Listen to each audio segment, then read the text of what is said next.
আসসালামু আলাইকুম, সবাইকে স্বাগত জানাচ্ছি এখনকার আন্তর্জাতিক সংবাদে। প্রথমে এই সংবাদ শিরোনাম। শুরুতেই থাকছে মার্কিন কোম্পানিগুলোয় হামলার হুমকি দিল তেহরান।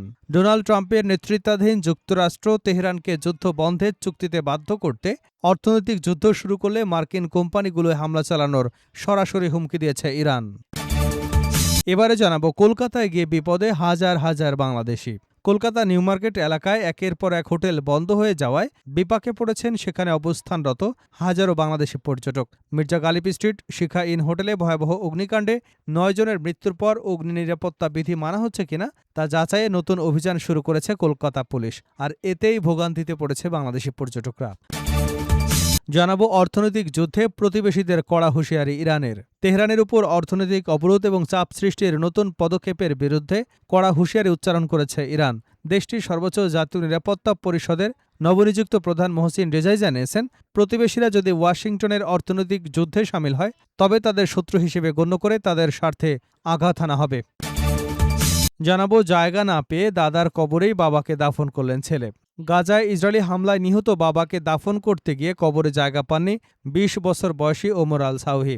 শেষ পর্যন্ত বাধ্য হয়ে নিজের দাদার কবরেই বাবাকে দাফন করতে হয়েছে তাকে। এদিকে ইরান ও সৌদি আরবকে যৌথ নিরাপত্তা পরিষদ গঠনের প্রস্তাব ইরাকের।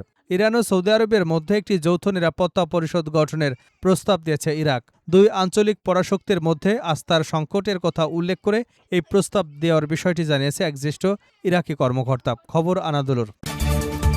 এবারে থাকছে সিরিয়ায় আসাদপন্থী সাবেক গ্র্যান্ড মুফতির যাবজ্জীবন কারাদণ্ড।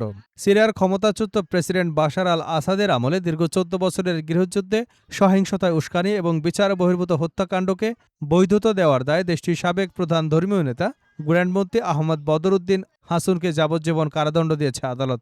দামেস্কের চতুর্থ ফৌজদারি আদালত এ রায় ঘোষণা করে। এবং সর্বশেষ জানাবো ইসরায়েলে ভারতীয় কর্মী খুন, সরকারের কাছে নিরাপত্তা চান সহকর্মীরা। ইসরায়েলে ভারতীয় পরিচর্যাকারী রাজীব আচার্যকে হত্যার ঘটনায় বিচার এবং জবাবদিহির দাবি জানিয়েছে দেশটিতে কর্মরত ভারতীয়রা। ভারতীয় সংবাদ মাধ্যম এনডিটিভির প্রতিবেদনে বলা হয়েছে, রাজীবকে ছুরিকাঘাতে হত্যা করা হয়েছে। ঘটনাটি ঘটে ২৩শে জুলাই। এ ঘটনায় ইসরায়েলি নাগরিক এভিওর জ্যাকেনকে অভিযুক্ত করা হয়েছে। এতক্ষণ শুনছিলেন সংবাদ শিরোনাম, এখন বিস্তারিত।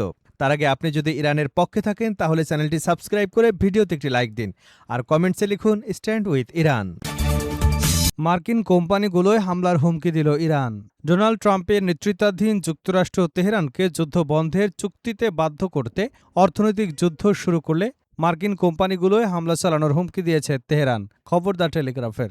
ইরানের জাতীয় নিরাপত্তা পরিষদের প্রধান মহসিন রেজাই একই সঙ্গে সতর্ক করে বলেছেন, যুক্তরাষ্ট্রের মিত্ররা যদি ওয়াশিংটনের অর্থনৈতিক যুদ্ধে অংশ নেয় তাহলে তাদেরও শত্রু হিসেবে বিবেচনা করা হবে এবং তাদের স্বার্থে আঘাত হানা হবে।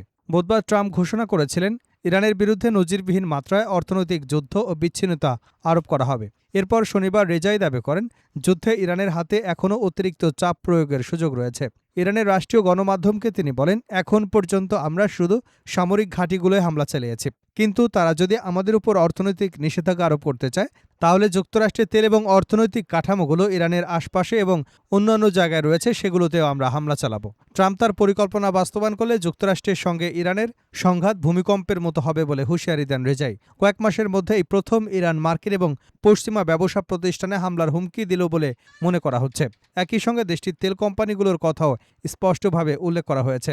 শনিবার দ্য টেলিগ্রাফ জানায়, ইরানি সরকারের সঙ্গে সংশ্লিষ্ট হ্যাকাররা সাইবার হামলা চালিয়ে যুক্তরাজ্যের একটি বিদ্যুৎ কেন্দ্র ৪ দিন বন্ধ রাখতে সক্ষম হয়েছে।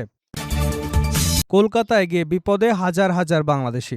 কলকাতার নিউ মার্কেট এলাকায় একের পর এক হোটেল বন্ধ হয়ে যাওয়ায় বিপাকে পড়েছেন সেখানে অবস্থানরত হাজারো বাংলাদেশি পর্যটক।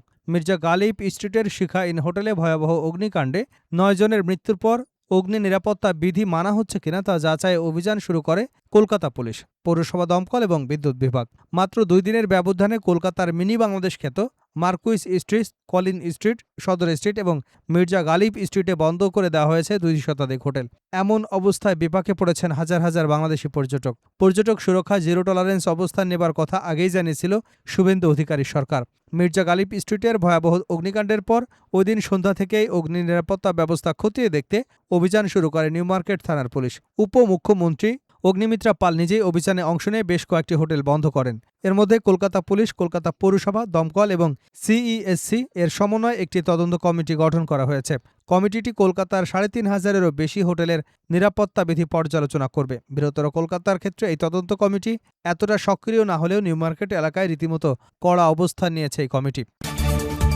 অর্থনৈতিক যুদ্ধে প্রতিবেশীদের কড়া হুঁশিয়ারি ইরানের। তেহরানের উপর অর্থনৈতিক অবরোধ ও চাপ সৃষ্টির নতুন পদক্ষেপের বিরুদ্ধে কড়া হুঁশিয়ারি উচ্চারণ করেছে ইরান। দেশটির সর্বোচ্চ জাতীয় নিরাপত্তা পরিষদের নবনিযুক্ত প্রধান মোহসিন রেজাই জানিয়েছেন, প্রতিবেশীরা যদি ওয়াশিংটনের অর্থনৈতিক যুদ্ধে শামিল হয় তবে তাদের শত্রু হিসেবে গণ্য করে তাদের স্বার্থকে লক্ষ্যবস্তু বানাবে তেহরান। অন্যদিকে মার্কিন প্রেসিডেন্ট ডোনাল্ড ট্রাম্প কৌশলগতভাবে গুরুত্বপূর্ণ হরমুজ প্রণালীকে যুক্তরাষ্ট্রের ভূখণ্ড দাবি করার মন্তব্য পুনর্ব্যক্ত করেছেন। রাষ্ট্রীয় টেলিভিশনে সম্প্রচার মাধ্যম IRIB-কে দেওয়া এক সাক্ষাৎকারে সাবেক IRGC-র কমান্ডার মোহসিন রেজাই সতর্ক করে বলেন, প্রতিবেশীরা যুক্তরাষ্ট্রের অর্থনৈতিক নিষেধাজ্ঞা বা অভিযানে সহায়তা করলে পারস্য উপসাগর থেকে তেল পরিবহনের বিকল্প রুটগুলোতে হামলা চালাবে ইরান। তিনি বলেন, এ পর্যন্ত আমরা কেবল মার্কিন সামরিক ঘাঁটিগুলোকে লক্ষ্যবস্তু করেছি, কিন্তু আমেরিকানরা যদি অর্থনৈতিক নিষেধাজ্ঞা জোরদার করে তবে অঞ্চলের মার্কিন তেল এবং বাণিজ্যিক অবকাঠামোগুলোয় আঘাত হানা হবে। মার্কিন নতুন নিষেধাজ্ঞা অভিযানের মুখে ইরানের প্রেসিডেন্ট মাসুদ পেজেশকিয়ান স্বীকার করেন, দেশের সাধারণ মানুষ তীব্র কষ্টে রয়েছে। তিনি বলেন, ট্রাম্পের কারণে ইরান এখন পূর্ণমাত্রার অর্থনৈতিক, সামরিক ও নিরাপত্তা যুদ্ধের মধ্যে পড়ে গেছে। তবে আমরা জনগণের সংকট নিরসনে সর্বোচ্চ চেষ্টা চালিয়ে যাচ্ছি। উল্লেখ্য, গত ২৮শে ফেব্রুয়ারি যুক্তরাষ্ট্রের সঙ্গে শুরু হওয়া সংঘাত এবং জুনে স্বাক্ষরিত যুদ্ধবিরতি চুক্তি ভেঙে যাবার পর দুদেশের সম্পর্কের চরম অবনতি ঘটে। সংঘর্ষের পর থেকে বিশ্বের মোট তেল সরবরাহ ১/৫ হরমুজ প্রণালীর পূর্ণ নিয়ন্ত্রণে এখনও ইরানের হাতেই রয়েছে। গাজায় জায়গা না পেয়ে দাদার কবরে বাবাকে দাফন করলেন ছেলে। গাজায় ইসরায়েলি হামলায় নিহত বাবাকে দাফন করতে গিয়ে কবরের জায়গা পাননি ২০ বছর বয়সী উমর আল সাওহি। শেষ পর্যন্ত বাধ্য হয়ে নিজের দাদার কবরে বাবাকে দাফন করেছেন তিনি। উমরের বাবা মোহাম্মদ আল সাওহি গাজানগরীর জাউতুন এলাকার বাসিন্দা ছিলেন। গত ১০ই জুন ইয়েলো লাইনের কাছে একটি ফুটপাতের দোকানে চা এবং কফি বিক্রি করবার সময় গুলিবিদ্ধ হয়ে তিনি নিহত হন। আচমকা একটি গুলি তার ঘাড়ে আঘাত করলে ঘটনাস্থলেই তার মৃত্যু হয়। বাবার মরদেহ নিয়ে উমর জায়তুন কবরস্থানে যান। সেখানে গিয়ে তিনি দেখতে পান কবরস্থানটি মরদেহে একেবারে পরিপূর্ণ। নতুন করে দাফনের মতো কোনো জায়গা নেই। যুদ্ধের কারণে কবরস্থান জুড়ে কবরের পর কবর তৈরি হয়েছে। ওমর আল জাজিরাকে বলেন, কবরস্থানের মাঝখানে দাঁড়িয়ে চারদিকে শুধু কবর আর বালুর স্তূপ দেখতে পেয়েছেন তিনি। বালুর নিচেই দাফন করা হয়েছে অসংখ্য মানুষের মরদেহ। যুদ্ধের আগে একটি কবর যেভাবে প্রস্তুত করা হতো, এখন আর সেই ব্যবস্থা নেই। জায়গা এবং প্রয়োজনীয় উপকরণের সংকট, অনেক কবর শুধু পাথর দিয়ে চিহ্নিত করা হয়েছে। নিহত ব্যক্তির নাম, পরিচয় লেখার কাগজপত্র অনেক ক্ষেত্রে পাথরের সঙ্গে লাগিয়ে দেওয়া হচ্ছে। কবর তৈরির খরচও বেড়েছে ব্যাপকভাবে। গাজার কর্তৃপক্ষের তথ্য অনুযায়ী বর্তমানে একটি কবর প্রস্তুত করতে প্রায় ৪০০ থেকে ১,০০০ শেকেল পর্যন্ত খরচ হচ্ছে। ফলে অনেক পরিবারের পক্ষে স্বজনদের জন্য আলাদা কবরের ব্যবস্থা করাও কঠিন হয়ে পড়েছে। ওমরের পরিবারও সেই সংকটের মুখে পড়ে। নতুন কবরের জায়গা না থাকায় এবং প্রয়োজনীয় অর্থ জোগাড় করতে না পারায় শেষ পর্যন্ত দাদার কবরেই বাবাকে দাফন করতে বাধ্য হন তিনি।